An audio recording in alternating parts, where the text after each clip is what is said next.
Hello everybody, Geraldine Rose here with a card for this week's Color Throwdown challenge in colors of pink, purple, and green. Do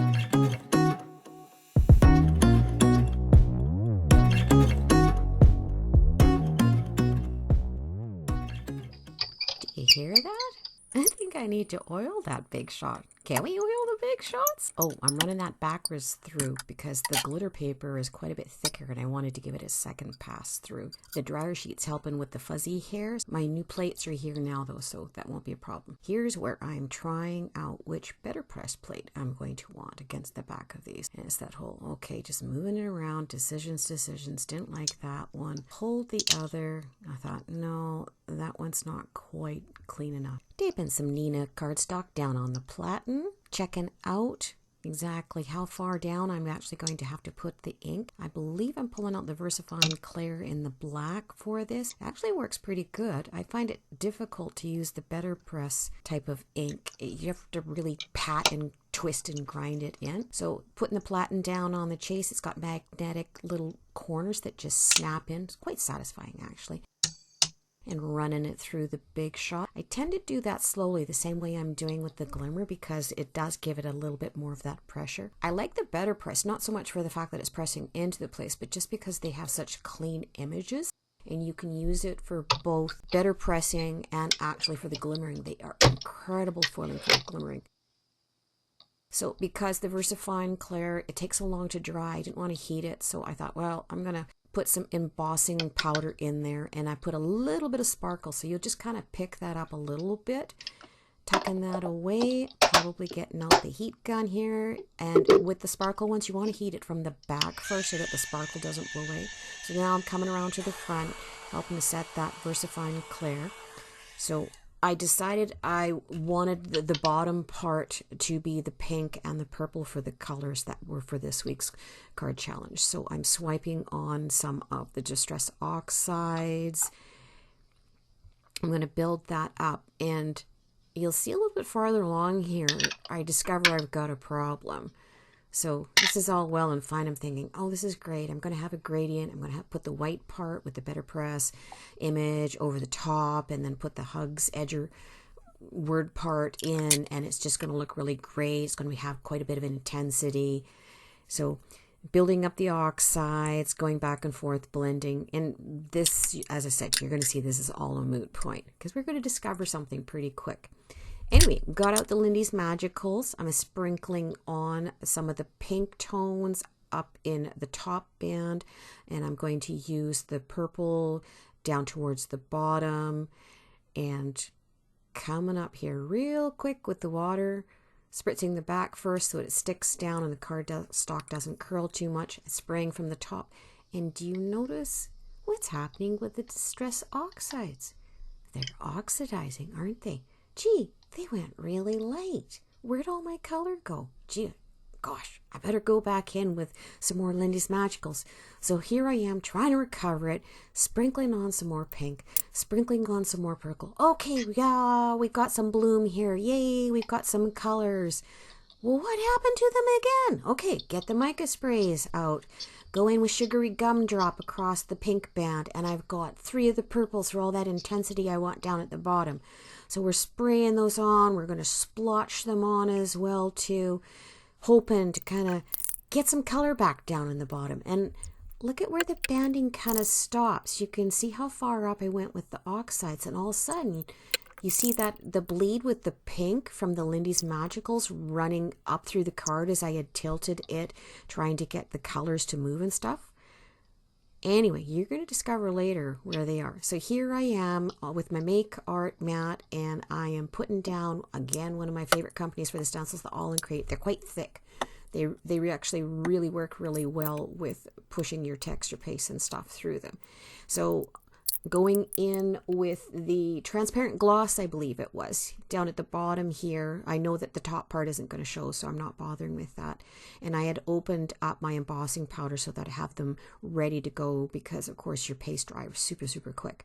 So I'm sprinkling on some of the pink and the purple tones. I'm shaking it back and forth, tap it from the bottom, and you can see there that of course, this cardstock is still quite damp because of the way that's flopping. Oh, look at, did you see all the color on the backside?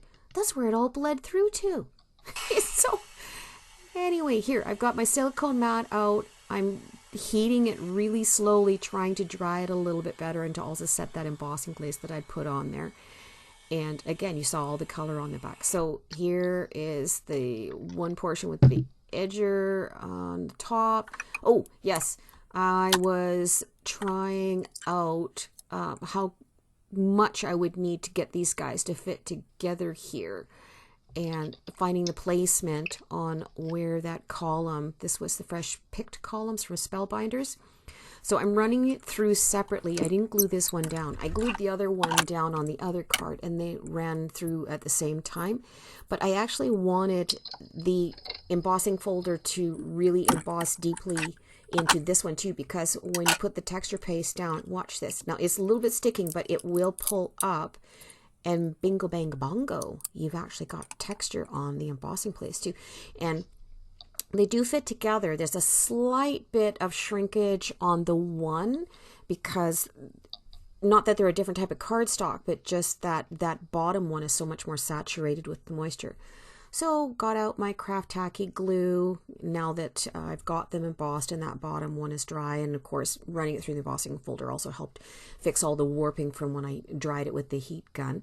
Getting them glued into place here. And here's where we're putting the hug sentiment in with the green glitter. So it just fits right in there at the bottom. And you can trim both sides off actually. The neat thing about those edgers is you can actually go either in a portrait or landscape orientation. So here I got my waffle flower sticky grip mat out, and I've got my Nina 110-pound solar white cardstock stuck to it. I'm taking the stencil again after I put some low tack tape down to kind of protect the sides so that we don't get the blending over on the other side of the card. And I'm just using what's left on the brushes. I think we all know that by now, just to go back in for that lighter tone that you want on the inside. So purple's blending through with the pinks up at the top. Pulled out my penny black. This was the thinking of you sentiments that I'm going to put on the inside here. This is still a new stamp because of course they just came in one of my last unboxings. So setting it into the Misty, and I've got an eraser to actually take that coating off from the manufacturing, but I still am in the habit of just using my hand. So I'm going to bring in that green tone that we need for the color challenge and put it for the sentiment, rubbing with my sleeve so that I get an impression, but not too hard because you don't want to squish down the fine print. And while that's drying, I'm flipping it over so that I can put one of my custom stamps on the back. As I've said before, these are from Scrap and Stamp. I try and get one or two each fall, and they come in around Christmas time. So I'm cropping down the card so that it's actually going to fit a little bit better. And of course, it takes off the edge of that hug sword as well too. Seeing if the panel fits the front of my card base. Okay, this is looking pretty good with where we did it. Again, with the craft tacky glue. I like this because if I use the Big Mama foam tape and stick it, that stuff sticks so quickly.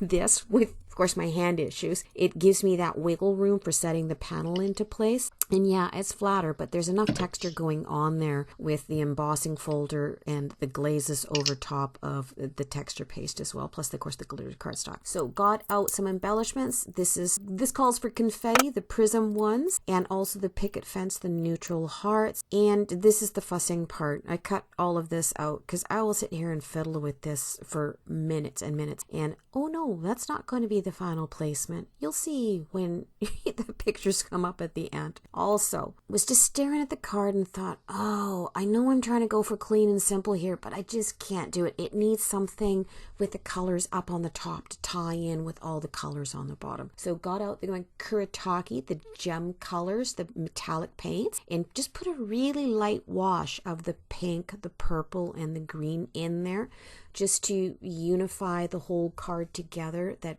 when you hold it up, you can just see there's just a little bit that's, you know, binding the top to the bottom, plus of course this calls for Confetti, the Prism ones going across. Alrighty, let's see how it turned out. Front, okay, can handle that. inside, good, and our back. Very good, thank you. That is going to be our finished card. You all have a great time out there. Get some crafting done. Be that change you want to see in the world. Thanks so much for watching, and we'll catch you again later. Thanks, everybody. Bye-bye.